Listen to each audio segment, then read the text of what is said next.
jërë ngeen jëf mbokk internet Jambar News mbokk yi ñu ngi leen di nuyuwaat bu baax di amaat contentement mbokk yi ak mbégte ñu jàkkaarloo ak yéen comme ni leen ko diggee rek équipe bu Jambar News bi yëpp mbokk yi dañu leen toppal làmba lépp ñu indi leen ko ndax yaakaar naa nit ku wax ku nekk kuy sitaan mooy mbokkam te war satisfaction totale defal leen loolu. Jambar Wrestling leen toppal liggéey bi Gora Sock lañ jël l'adversaire de Mama Lamine si ànd ak ki nga xamante ni mu Ibrahima Kajoor production.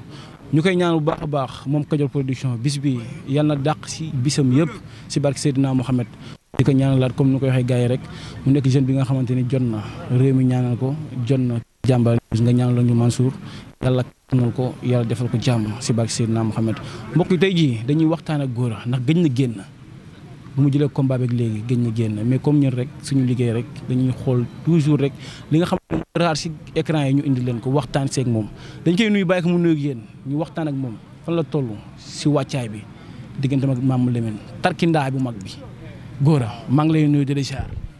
maa ngi sant yàlla bu baax di julli ci yéen di sant sama ñaari waajur di sant xam nga ak jàmbaar yëpp équipe bi mbëri fi nekk yëpp ak coach yi Lato Père Ndiouga Souka Yaram Gueye Papa Sow ñëpp maa ngi sant quoi di sant parcelle gépp ak sama mbokk mboor yi maa ngi woo ñëpp ci combat bi di woo Cambérène gi ma dëkk Cambérène bàyyiwuma kenn ñëpp maa ngi woo surtout waa Tare Ndiaga Mbaye géttu fas yi foofu booy fa ne yëpp maa ngi woo sama combat bi di wax Gora Sock mi wàcc di wax le 1er octobre incha allah la ñu war a bëre.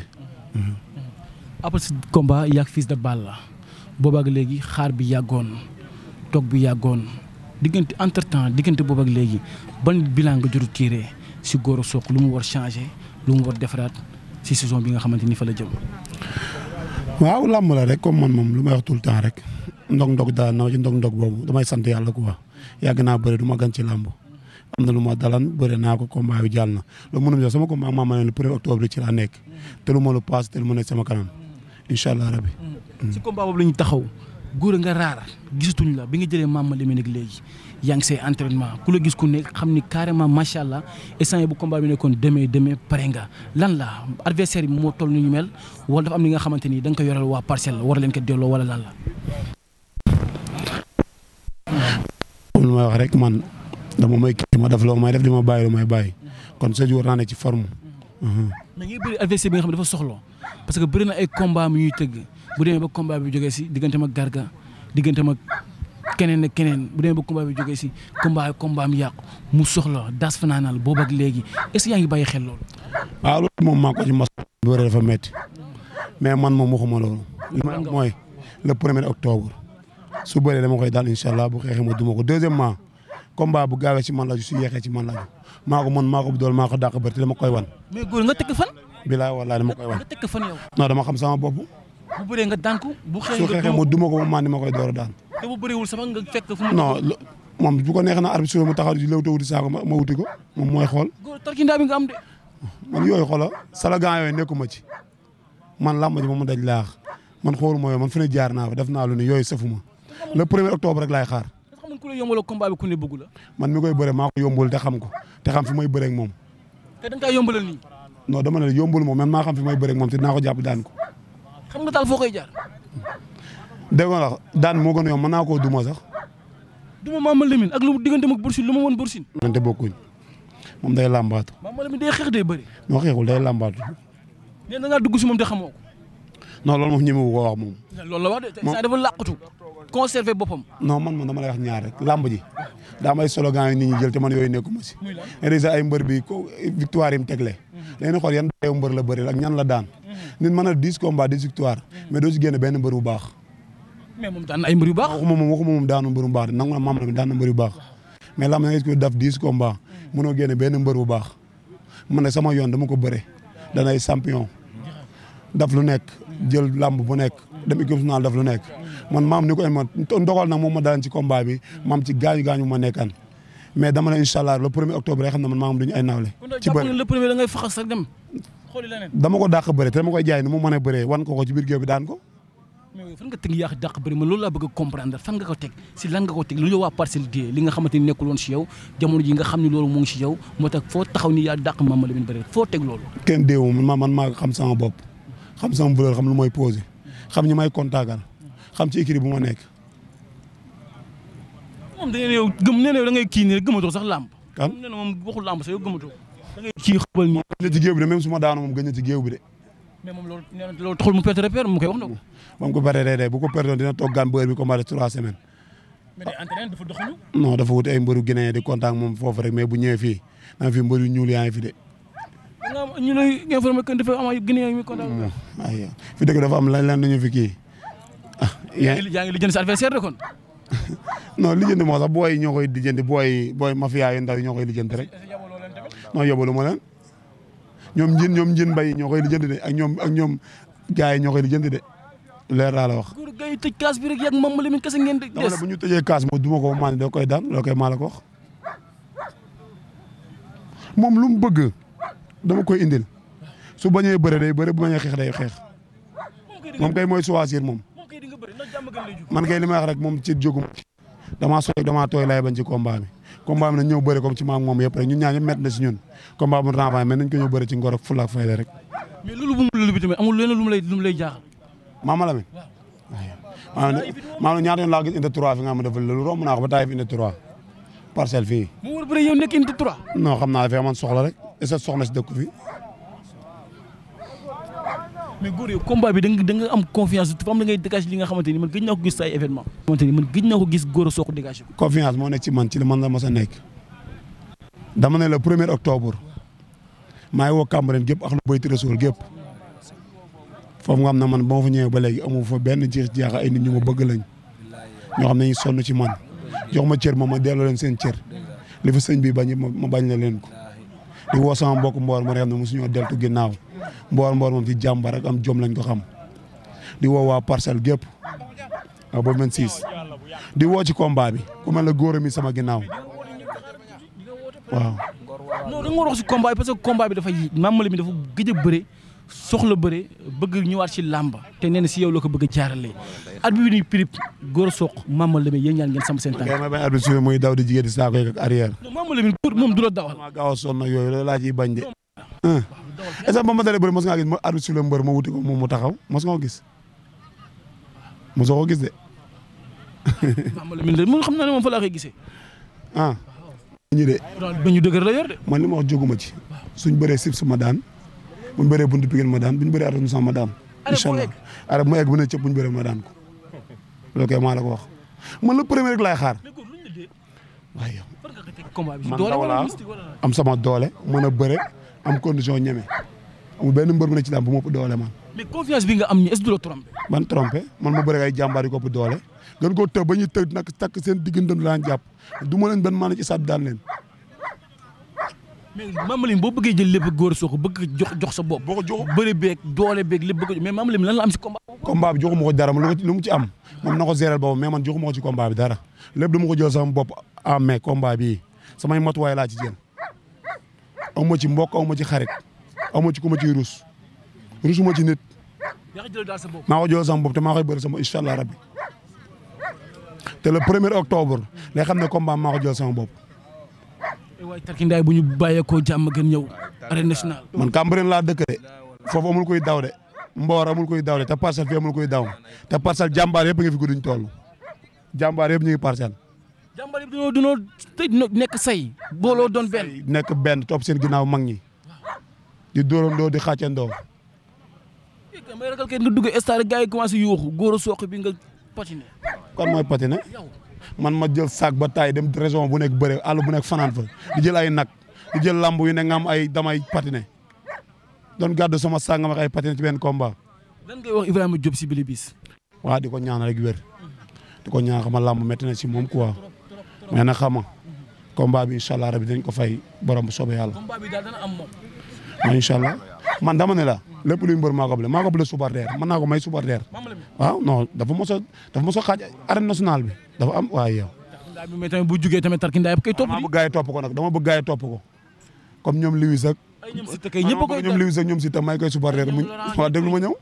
dama bëgg ñoom Siteu ak ñoom Abou Ndiassé ak ñoom Lewis Ndiago ak ñoom Laurent jàppale ko may koy supporter xam ne su ma wàccee côté bi mu wàcc côté bi mu wàccee côté bi stade bi neex. yaa ngi suuf si sa adversaire de. non le premier rek laay xaar booy. combat bi daal pare nga nii daal lépp daal dans tous les plans pare nga. du ma ci waxante de mais man mbër laa de te ci këru mbër laa juddoo am famille bay mbër lañ. du ma ci waxante de. boobu ndaw bi anam. kan.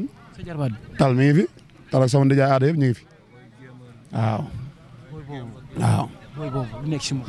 loolu dara bëre sidit la te ñun am nañ sidit bi bëre sidit la bëre du ay doole kese yam ci de bëre sidit la am foo xam ne boo toll da ngay xam ne góor nga te ñun am nañ ko.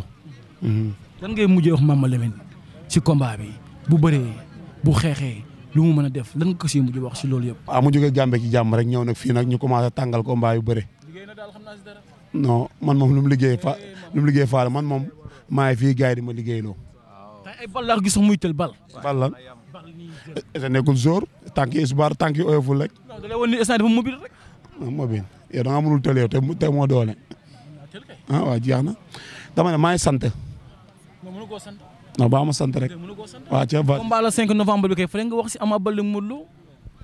waaw combat la ñaari champion lañ Modou Lô def na lu ne ci làmb Ama Baldé xale la da koo jot war a bëre mais nag ñun xam duñ ci mën a wax lu sori ndax ñu daa am kuñ faral am kuñ féetal mooy suñu mag Modou Lô da ko ñaanal ndam ndax moom dama la xamal ñaar de su ko yàlla fayee xolam moom ndam ndax ñun ñuy bëre fi yëpp waxuma sax sonn bi ci entraînement alalam lay jël alalam li ñu ko jox sax bu ñu amee combat su sumee ko ngoon lu gën a jafe ci mbër di contact xama day sonn ci ñun ci léppam xam-xamam coonaam kon ñu dañ koy sant di ko gërëm waaw. waa Pikine nee na Ama Yé moo leen di déranger Ama Yé te Dakar lañ koy commencé di woy ba Gambie.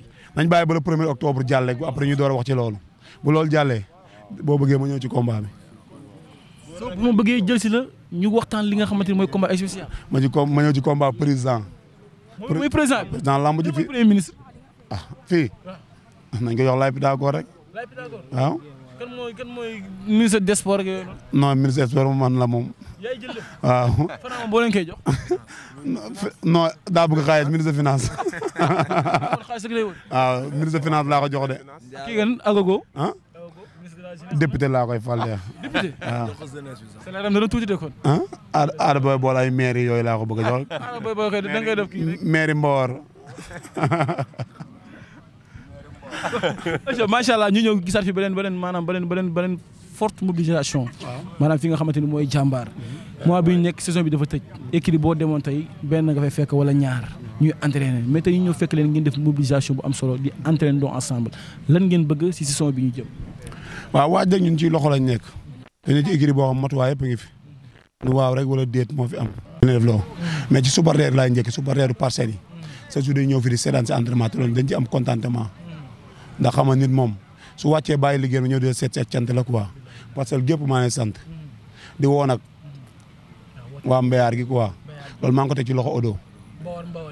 Mboor yi moom xoola yëpp maa ngi ni woo surtout waa Tibu Teg yi waa Tibu Sotti yi waa 37 yi tali Ndiaga Mbaye gétt ga góor waaw xam nga ma fayam man du kontaan nit lu ma may wala lu ma defal set su muy def ci booy yi booy dem combat mu jël alalam daf ci dem ci autorité yi ñu jàpp leen ba pare moom mu jël alalam jàpp leen maa ngi koy sant di ko gërëm ginnaaw taxaw bi mu taxaw ñoom aada ak ñoom góor a ñang ak ñoom Talfa sama rak yooyu ak ñoom Mbacke Faye dafa jar nag jàppale ko ndax mbooloo bari moo koy topp te xam nga loolu kenn amul fayam yombul di sant Youssou Ndoye la inspecteur Dior Diagne ama fa ma xarit waaw xam nga nit moom comme li ma la wax rek nit koo xamante ne mi nit ku baax la si man si woo góor gi su ñëwee di woo nag xam nga suñu mag Amadou Ba di ko félicité ci liñ ko jox nii yàlla ndombal oyof ci boppam ndax nit comme lu may wax rek même nit bu la farul ngeen bokk dëkkandoo Pape Malick Ndour ministre de la jeunesse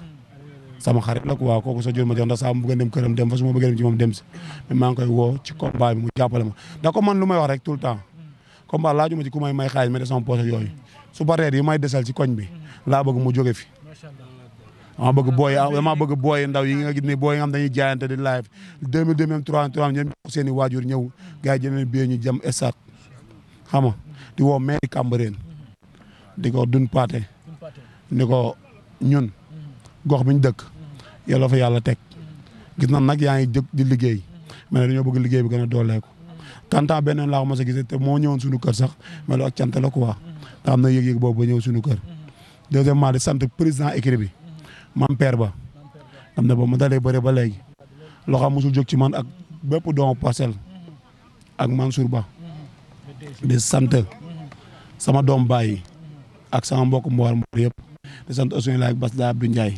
Cheikhouna Diaw di sant Ibra Fall Gora Dia Ndiaye bu gàtt Pape Faye ma fayam sama mag di woote nag le 1er octobre incha allah rabbi arène nationale ñu wàcc toog ci tànk yi duma ko daan ko incha allah rabbi deuxièmement nag xam nga di wax ni ñëpp maa leen jox rendez-vous le 1er octobre maa ngi jox rendez-vous